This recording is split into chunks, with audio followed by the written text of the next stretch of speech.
If you've ever stared down a bowl of cornflakes and thought, these taste like restraint, you're closer to the truth than you might realize. Behind that innocent breakfast cereal lies one of the strangest chapters in American medical history.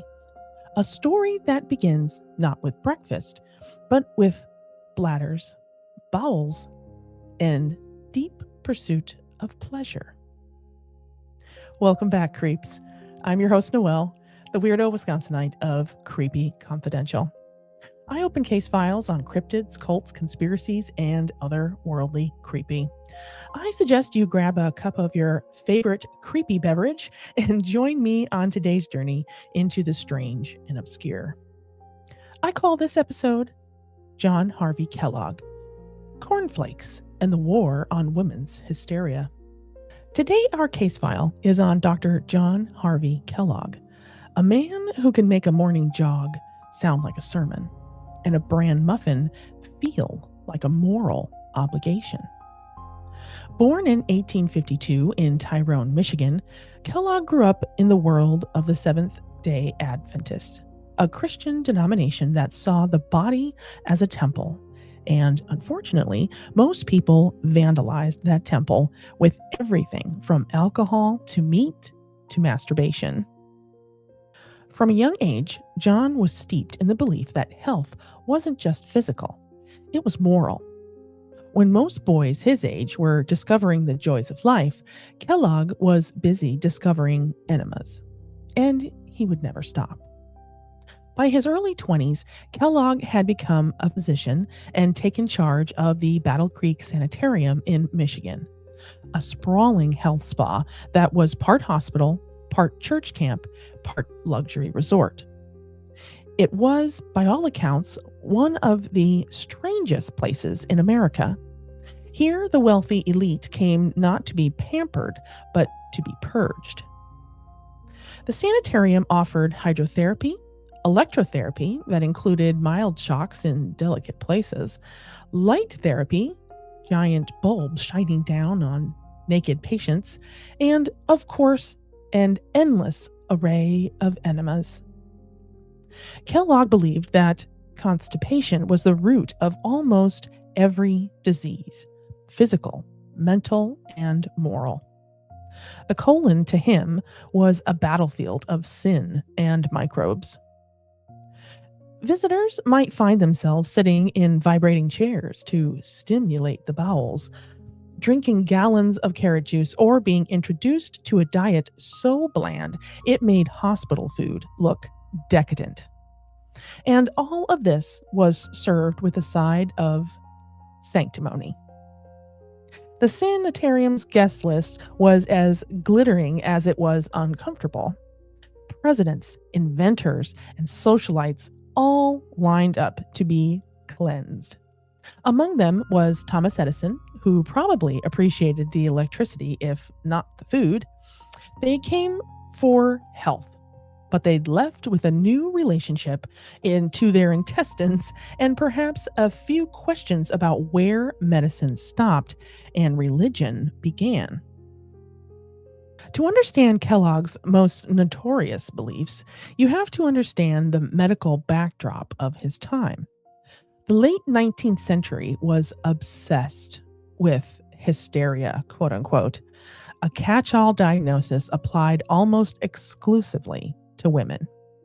Feeling anxious? Hysteria. Upset with your husband? Hysteria. Bored, tired, sad, or sexually frustrated? You guessed it, hysteria. The term came from the Greek hystera, meaning uterus, because early physicians believed women's wombs could wander about their bodies, wreaking havoc wherever they went. A traveling uterus could cause fainting, irritability, insomnia, or a desire to read novels. Symptoms that, to Victorians, clearly demanded intervention. The treatments were as bizarre as the diagnosis.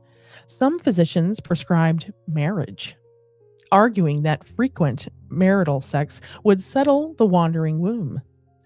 Others prescribed the opposite, cold baths, bland diets, and isolation from stimulation of any kind. And then there were more mechanical solutions. If you guys are perking up about this, you probably know where we're about to go. By the 1880s, pelvic massage had become a respectable, if awkward, medical procedure. Doctors manually stimulated female patients to orgasm, though they would never have used that word back then.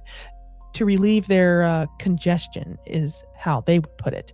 This was seen as purely clinical, though many physicians complained of the tedium and physical strain it caused. Enter the vibrator, one of the first electrical household appliances ever marketed. Inverted to make the job easier for doctors, it soon found its way into women's hands at home. For a brief, shining moment, the vibrator was considered a legitimate medical device. Until, of course, someone noticed what it was actually doing. John Harvey Kellogg was horrified by all of this. To him, pleasure was the enemy of health, and sexual pleasure was the worst of all. John Harvey Kellogg was horrified by all of this. To him, pleasure was the enemy of health, and sexual pleasure was the worst of all. He preached that masturbation was the root of almost every known disease, from epilepsy to bad posture to poor eyesight. He was so committed to this belief that he wrote an entire book on it. Plain Facts for Old and Young, in which he outlined the dangers of quote-unquote self-abuse and offered gruesome advice for stopping it. For boys, he recommended circumcision without anesthesia, of course, to discourage future temptation. For girls, he suggested applying carbolic acid to the clitoris. These were not fringe ideas in his circles. They were part of a broader crusade against sexuality in all forms. Ironically, Kellogg himself was married, but reportedly never consummated his marriage. He and his wife, Ella, slept in separate rooms and adopted several children. It was a domestic arrangement that perfectly mirrored his philosophy: clean, efficient, and entirely devoid of fun. Kellogg believed that what you ate determined not only your physical health, but also your moral purity. Spicy foods, he said, inflamed the passions. Meat encouraged aggression. Sugar led to sin. The ideal diet, therefore, was one that calmed the body and cooled the mind. Simple, bland, plant-based, and preferably fiber-filled. He introduced his patients to quote-unquote biologic living, which included vegetarianism, abstinence, and an almost obsessive dedication to regular bowel movements. The menu at the sanitarium featured dishes like cold cereals, nut butters, and vegetable broths that were as mild as his personality was intense. One day, while trying to create an easy-to-digest breakfast option, Kellogg and his brother Will Keith Kellogg accidentally left some boiled wheat sitting out. When they ran it through the rollers, it flaked instead of flattening. They baked the flakes, and behold, the birth of cornflakes. John Harvey saw this new cereal as a moral tool. He believed it could reduce sexual urges by dulling the senses and calming the blood. Cornflakes were not invented to be delicious. They were invented to be an anti-lust food. The irony of this cannot be overstated. Meanwhile, Will, who had a more practical streak and a far better sense of marketing, realized they were sitting on a gold mine. He wanted to add sugar to the cereal to make it more appealing. John Harvey was horrified. To sweeten cornflakes, he argued, was to corrupt the holy purpose. The brothers fought bitterly, eventually splitting the business and the family. Will went on to found the Kellogg Company, making his fortune in sugary cereals, while John Harvey returned to his sanitarium muttering about sin and indigestion. At its peak, the Battle Creek Sanitarium was a monument to Kellogg's vision of moral medicine. It had marble halls, electric baths, and separate facilities for men and women to ensure modesty. Patients awoke at dawn for exercise, meditation, and sometimes a dose of light therapy, which might mean standing naked before a wall of glowing bulbs to absorb the healing rays of the sun, artificially delivered. There were lectures on temperance, cooking classes, and carefully monitored meals. No smoke or drink. Everyone was expected to bathe multiple times a day, sometimes in unusual ways. Kellogg invented a machine that sprayed water in precise jets over the body, allegedly stimulating organs and improving circulation. And through it all, the doctor himself stalked the halls, immaculate in white, a living symbol of his gospel of cleanliness. He rarely ate meat, never drank coffee, oh my God, which I can't imagine, and was convinced that moral decay could be measured by bowel irregularity. He also ran experiments that would make modern readers squirm. He introduced yogurt enemas. Yes, yogurt enemas, as a way to cleanse the gut flora. Patients would eat yogurt to introduce good bacteria into their digestive system, then have the rest administered from the other end. It was probiotic medicine before its time, albeit a form no one ever wished to replicate. Women formed a large part of Kellogg's clientele, drawn by the promise of healthy, purity, and a reprieve from the stresses of modern life. For many, it was one of the few socially acceptable spaces where you could focus on your own well-being. Yet, the treatments they received reflected the era's deep anxieties about female bodies and desires. Kellogg preached chastity and warned women that sexual activity, especially self-pleasure, would lead to weakness, melancholy, and spiritual ruin. He insisted that the only proper purpose of sex was reproduction, and even that was best avoided if possible. Some of his treatments for women involved cold compresses and electric shocks that were meant to suppress the sexual feelings. Others involved lectures about purity and restraint.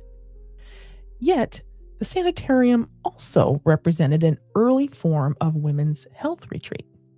Kellogg encouraged exercise, fresh air, and vegetarian diets long before these were mainstream. Some women found empowerment in his teachings, reframing health as independence. Others, left feeling shamed and constrained, told that their natural instincts were diseases to be cured. The contradictions were everywhere. He treated women like fragile vessels and preached against their pleasure. But he also gave them tools, hygiene, diet, rest, that could improve their lives. The same system that pathologized femininity also offered, however unintentionally, a brief escape from patriarchal domesticity.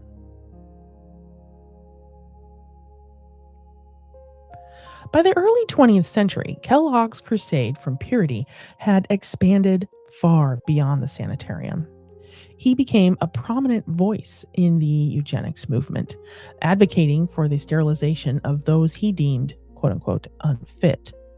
It was a dark evolution of his lifelong obsession with cleanliness applied now to society itself. He founded the Race Betterment Foundation, believing that moral and physical purity could be engineered through selective breeding. His rhetoric echoed the pseudoscientific racism of his peers, merging dietary reform with social control. What began as a crusade for health ended up entangled with one of the ugliest ideologies of the century. And yet, Despite these troubling beliefs, Kellogg's influence on modern wellness culture is impossible to ignore.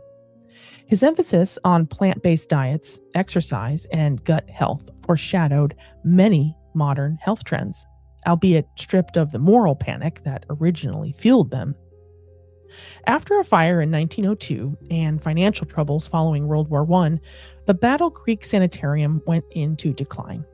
By the 1930s, it was a relic of an era when doctors prescribed moral advice alongside enemas and diet plans. Kellogg himself lived to the ripe old age of 91, dying in 1943, a testament perhaps to his obsession with clean living, though not necessarily to his charm. His brother Will, meanwhile, became one of the most successful businessmen in America, selling sweetened cereals to the very masses John Harvey had tried to morally discipline. In a delicious twist of irony, the symbol of restraint became the cornerstone of sugary American breakfasts. Looking back, it's easy to mock John Harvey Kellogg as a relic of prudish Victorian America, but his story says as much about us as it does about him. His ideas about diet, purity, and control still echo in modern wellness culture. The language may have changed a bit, but the impulse remains. The belief that what we eat can make us not just healthier, but better. In his time, food was moral medicine. Women's health was treated as a mystery to be solved, or worse, a threat to be tamed. Pleasure was pathology, and purity was the cure. Kellogg's life sits at the crossroads of those ideas, a blend of brilliance and fanaticism that helped shape how America thinks about health, even to this day. We can thank him for popularizing vegetarianism, exercise, and the concept of clean eating, but we should also remember that his notion of, quote, clean was never just about food. It was about control.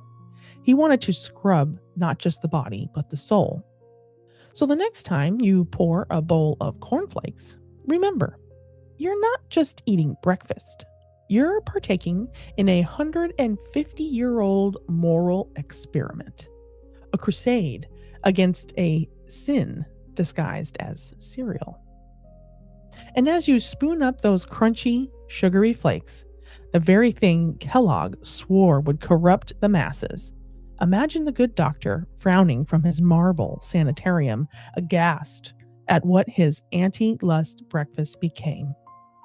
It's a fitting legacy for a man who tried to make health a religion and accidentally invented dessert for breakfast.